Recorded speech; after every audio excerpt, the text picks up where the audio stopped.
मम ज्ञानतिमिरान्धस्य ज्ञानाञ्जनशलाकया चक्षुरुन्मीलितं येन तस्मै श्रीगुरुवे नमः।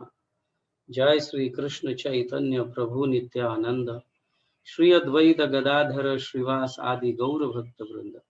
हरे कृष्णा कृष्ण कृष्ण हरे हरे, हरे राम राम राम हरे हरे। सभी भक्तों का इस ब्रजमंडल परिक्रमा में स्वागत है। आज बहुलाष्टमी है। ऐसा कहा गया है कि बहुलाष्टमी के दिन ही राधा कुंड का आविर्भाव हुआ है, और वो भी मध्य रात्रि, मिडनाइट 12 o'clock, बहुलाष्टमी के दिन, ऐसा कहा गया है। तो यहाँ पे इस राधा कुंड में कई जगह से अनेक भक्त आते हैं, और बहुलाष्टमी के दिन में इस रात को मध्य रात्रि 12 बजे कई भक्त लोग स्नान करने का सौभाग्य प्राप्त करते हैं। हमारे रूप गोस्वामी अपने उपदेशामृत में ऐसे कहते हैं, वृंदावन में ब्रजवासियों में सारे जो गोपियां हैं, उन सभी गोपियों में से सर्वश्रेष्ठ श्रीमती राधा रानी है, और भगवान श्री कृष्ण को श्रीमती राधा रानी अत्यंत प्रिय है। तो राधा रानी का जो दिव्य कुंड है, तो ये दिव्य कुंड जिसे राधा कुंड कहा गया है, भगवान को उतना ही प्रिय है जितना श्रीमती राधा रानी है, क्योंकि राधा कुंड राधा रानी से अभिन्न है। तो परम भक्तों को भी जो है राधा कुंड में स्नान करने का सौभाग्य बहुत दुर्लभ है। सामान्य भक्तों की तो बात ही क्या है। ऐसे कहा जाता है, रूप गोस्वामी ऐसे कहते हैं कि जो भी भक्त इस राधा कुंड में एक बार भी स्नान कर लेता है, तो उसे कृष्ण प्रेम प्राप्त होता है, उसके हृदय में कृष्ण के प्रति प्रेम जागृत होती है, ऐसा कहा गया है। तो ये राधा कुंड का जो आविर्भाव है बहुलाष्टमी के दिन हुआ। अभी बहुलाष्टमी क्या है? ये बड़ी सुंदर लीला है। बहुला नाम की एक गाय थी, बड़ी विनम्र, सत्यनिष्ठा, ये ऐसी गाय थी। तो एक दिन बड़े आनंद से वो घास चर रही थी, तो उतने में अचानक एक बाघ आ जाता है, टाइगर। एक बाघ आकर उसे अटैक करता है। तो तब ये बहुला गाय ये सोचने लगती है, अब तो मैं रहूंगी नहीं, अब तो मेरा कोई खैर नहीं, ये मुझे खा ही डालेगा। तो उसे विनंती करती है कि मेरी ये नम्र विनंती है, याचना है कि मेरा बच्चा बछड़ा जो है वो बड़ा भूखा है, तो मैं उसे दूध पिलाकर वापस आपके पास आऊंगी। तो ये याचना, ये बाघ देखता है इसकी याचना और इसकी सत्य निष्ठा को, और उसे कहता है, यस, मैं यही रुकूंगा, तुम अपने बछड़े को, अपने बच्चे को दूध पिलाकर वापस आना। तो ये गाय जाती है वहां पे अपने बछड़े के पास, उसको दूध पिलाती है और ये सारी कहानी बता देती है। बछड़े को ही नहीं, लेकिन अपने मालिक ब्राह्मण को भी ये कहानी बता देती है। ये ब्राह्मण, ये मालिक जो है, इस गाय से, बहुला से बहुत प्रेम करता है, बहुत प्रेम करते रहता है।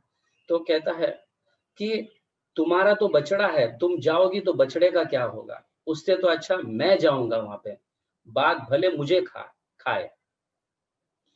तो ये ब्राह्मण का भी जो गाय के प्रति प्रेम देखकर वो बछड़े के हृदय में भी प्रेम जागृत होता है, मेरे कारण ही तो ये ब्राह्मण जा रहा है, तो मैं जाऊंगी, मैं जाऊंगा, ये तो ये बछड़ा कहने लगता है। तो तब ये बहुला कहती है, नहीं नहीं, मैं तो इस बाघ को वचन दे के आई हूँ, उस बाघ को मैंने वचन दिया है कि मैं वापस आ जाऊंगी मेरे बच्चे को दूध पिलाकर। तो ये गाय उस बाघ की तरफ निकलने लगती है, तो साथ ही साथ ये बछड़ा भी और ये ब्राह्मण भी उसके पीछे पीछे जाते हैं। जब ये बाघ देखता है, वाह, एक की जगह तीन तीन, एक आदमी और दो जानवर, गाय भी और उसका बच्चा भी, तो पहले किसको खाऊं? अभी भगवान श्री कृष्ण ब्रजवासियों को बचाते हैं, उनका ख्याल रखते हैं। तुरंत ही जैसा ये बाघ सोचने लगता है, तो भगवान श्री कृष्ण सुदर्शन चक्र के साथ प्रकट होते हैं और उस बाघ से कहते हैं, ये गाय को छोड़ दो, इस बछड़े को भी छोड़ दो, ये ब्राह्मण को भी छोड़ दो। मैं तुम्हें इतना फेम दूंगा कि अनंत काल तक तुम्हारा नाम होगा सब जगह। तो ये सोचकर ये बाघ जो है उस गाय को अपने वचनों से मुक्त कर देता है। बाघ तो भगवान श्री कृष्ण इस गाय के सत्यनिष्ठा को देखते हैं, देखकर इतना प्रसन्न हो जाते हैं। तो वो गाय का नाम जो बहुला है, अपने 12 वनों में से एक वन का नाम बहुला वन रख देते हैं, बहुला वन। और उन्हें ये आशीर्वाद देते हैं उस गाय को भी, अगले जन्म में तुम मेरी पत्नी होगी, मैं तुमसे ब्याह करूंगा। इस तरह से भगवान वचन देते हैं। तो बहुला वन जो है, वृंदावन के उपरांत अगर कोई श्रेष्ठ वन कहा गया है तो वो है बहुला वन। क्या कारण है?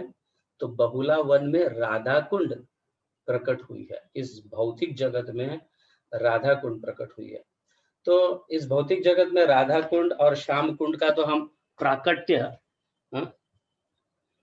जानते ही है। कई बार हम परिक्रमा में ये सुनते हैं कि भगवान ने अरिष्ठासुर को मारने के उपरांत फिर राधा रानी नाराजगी दिखाई कि तुमने गो हत्या की है, तो भगवान को उन्होंने तीर्थों में स्नान करने के उपरांत ही मैं तुम्हारा संग करूंगी, ऐसे जब कहते हैं तो भगवान वहां पे अपने बांसुरी से खड्डा खोदकर वहां पे तीर्थों को बुलाते हैं। सभी गंगा, जमुना, सरस्वती और सारे ऐसे तीर्थ आते हैं और भगवान वहां पे स्नान करते हैं। और उसके उपरांत भगवान भी राधा रानी को वचन कहते हैं कि तुमने गो हत्या के नाम पर एक असुर का साथ दिया, इसलिए तुम्हें भी तीर्थों में स्नान करना पड़ेगा। तो उसके उपरांत राधा रानी और अन्य गोपियां अपने कंगनों को तोड़कर कंगन से खड्डा खोदकर ये सारे जो शाम को मतलब यहाँ पे जो कुंड हुआ था जिसमें भगवान स्नान किए थे, वो सारे तीर्थ वहां पे जाते हैं जहाँ पे राधा रानी खड्डा खोदकर वो कुंड तैयार की। तो हम तो इस कहानी को जानते हैं, इस इतिहास को जानते हैं, इस लीला को जानते हैं। जिस कुंड को राधा रानी ने बनाया उसे राधा कुंड कहा गया है, और जिस कुंड को श्याम ने बनाया है उसे श्याम कुंड कहा गया है। बट ये तो भौतिक जगत में प्रकट हुए कुंड है, लेकिन आदि पुराण में एक बड़ी सुंदर लीला कही गई है। राधा कुंड और श्याम कुंड का सर्वप्रथम प्राकट्य आध्यात्मिक जगत में हुआ। सर्वप्रथम यहाँ आविर्भाव होने से पहले राधा कुंड और श्याम कुंड आध्यात्मिक जगत में प्रकट हुआ।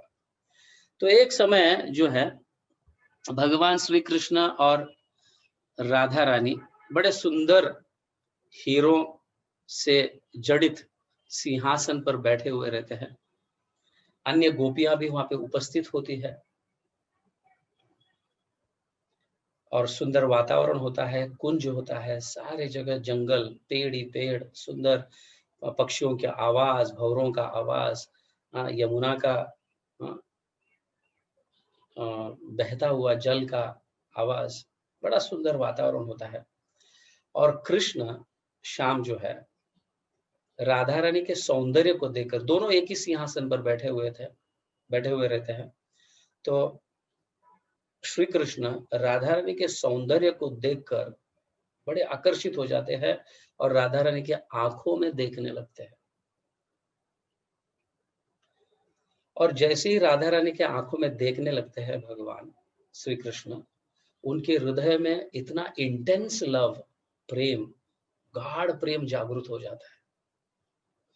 और धीरे धीरे ये गाढ़ प्रेम परिवर्तन होता है इस तरह से कि कृष्ण राधा रानी के भाव को प्राप्त करने लगते हैं। ये प्रेम के माध्यम से हाँ, राधा रानी का भाव को अपनाने लगते हैं। और जैसे ये भाव को अपनाने लगते हैं, धीरे धीरे ये भाव भी जो परिवर्तन होता है, तो कृष्ण स्वयं राधा रानी के रूप को धारण करते हैं। प्रथम प्रेम जागृत होता है, उसके उपरांत भाव आता है, भाव के उपरांत रूप, राधा रानी का रूप कृष्ण धारण करते हैं। और जैसे ही राधा रानी का रूप धारण करते हैं, ऑफ कोर्स सामने भी राधा रानी है और भगवान स्वयं कृष्ण भी राधा रानी के रूप को अपनाए, तो वहां पे कृष्ण की मौजूदगी न देखकर जो कृष्ण राधा रानी का रूप धारण किए हैं, वो कृष्ण कृष्ण, मेरे कृष्ण कहाँ है, मेरे प्राणनाथ कहाँ है, ऐसे धो धो रोने लगते हैं। और रोते रोते तुरंत उस सिंहासन से निकलकर वन में जाकर कृष्ण को ढूंढने लगते हैं। स्वयं कृष्ण कृष्ण को ढूंढने लगते हैं वन में जाकर। कृष्ण कहाँ है, कृष्ण कहाँ है, मेरे प्राण कहाँ है, मेरे प्राणनाथ कहाँ है, इस तरह से ढूंढने लगते हैं। और राधा रानी सिंहासन पर बैठती है और ये कृष्ण के इस ऐसे ऐसे भाव को देखकर, जो कृष्ण उठ के चले गए हैं, ये देखकर राधा रानी के मन में भी ऐसा प्रेम प्रकट हो जाता है, उसके हृदय में भी ऐसा प्रेम प्रकट होता है और प्रेम से भाव उत्पन्न होता है और उस भाव से कृष्ण का रूप धारण करती है। तो जैसे कृष्ण राधा रानी के प्रति प्रेम और भाव उत्पन्न हुआ और राधा रानी का रूप धारण किए कृष्ण, उसी तरह से राधा रानी कृष्ण के प्रति प्रेम और उनका भाव और फिर उनका रूप धारण करती है राधा रानी।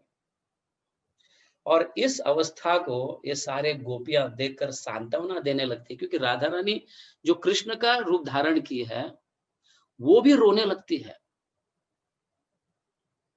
मैंने कृष्ण को कितना कष्ट दिया, वो रोते रोते यहां से चले गए, कितना कष्ट दिया, ऐसे रोते रहते। तो किसी तरह से सारे गोपियां वहां से निकल जाते हैं कृष्ण को ढूंढने के लिए वन में। बड़ा लंबा समय लगता है, आखिर में कृष्ण मिल जाते हैं। और यहाँ पे राधा रानी की अवस्था कृष्ण को बताते हैं कि राधा रानी की कैसी अवस्था हुई है, तुम ऐसे बीच से छोड़ के चले आए हैं। तो कृष्ण बड़े दुखी हो जाते हैं। दुखी होने के बाद राधा रानी को मिलने की मतलब मिलने की जल्दी होती है, मैं किस तरह से जल्दी जाकर राधा रानी को मिलूं। तो उतने में एक आकाशवाणी होता है। तो आकाशवाणी ऐसा कहता है कि राधा रानी अगर तुरंत तुम्हें प्राप्त हो तो 9 अक्षर राधा रानी का मंत्र का उच्चारण कीजिए। तो कृष्ण तुरंत 9 अक्षर राधा रानी का जो मंत्र है उसका उच्चारण करते ही राधा रानी तुरंत कृष्ण के सामने प्रकट होती है। कृष्ण अभी भी राधा रानी के रूप में रहते हैं और राधा रानी वहां पे प्रकट हो जाती है और कृष्ण उनका हाथ पकड़कर घुटनों पर बैठकर राधा रानी से विनंती करते हैं, हे राधे, मेरे से बहुत बड़ा अपराध हो गया, मैं तुम्हें बीच छोड़कर चला गया वहां पे, मुझे जो भी दंड देना है वो दे दो। देखो मैं कितना रोया हूं। तो कृष्ण के अश्रुओं से वहां पे एक कुंड बन जाता है और राधा रानी भी रोती रहती है, तो राधा रानी के अश्रुओं से एक कुंड बन जाता है। तो कृष्ण के अश्रुओं से जो कुंड बना है उसे श्याम कुंड कहा गया है और राधा रानी के अश्रुओं से जो कुंड बना है उसे राधा कुंड कहा गया है। तो कृष्ण कहते हैं, मैं तो आपका दास हूं। कृष्ण इस तरह से घुटनों पर बैठकर राधा रानी का हाथ पकड़कर उनके चरणों में विनंती करते हैं, मैं तो तुम्हारा दास हूं, इस तरह से। तो इस तरह से आध्यात्मिक जगत में ये कुंड बने। और जब कृष्ण श्याम कुंड में, मतलब आध्यात्मिक जगत के श्याम कुंड में जो स्नान करने के उपरांत अपने वापस स्वरूप को प्राप्त करते हैं, जो कृष्ण राधा रानी बने थे, श्याम कुंड में स्नान करने के बाद वापस कृष्ण बन जाते हैं। और जो राधा रानी कृष्ण बनी थी, वो राधा कुंड में स्नान करने के उपरांत वापस अपना स्वरूप राधा रानी के स्वरूप को प्राप्त करती है।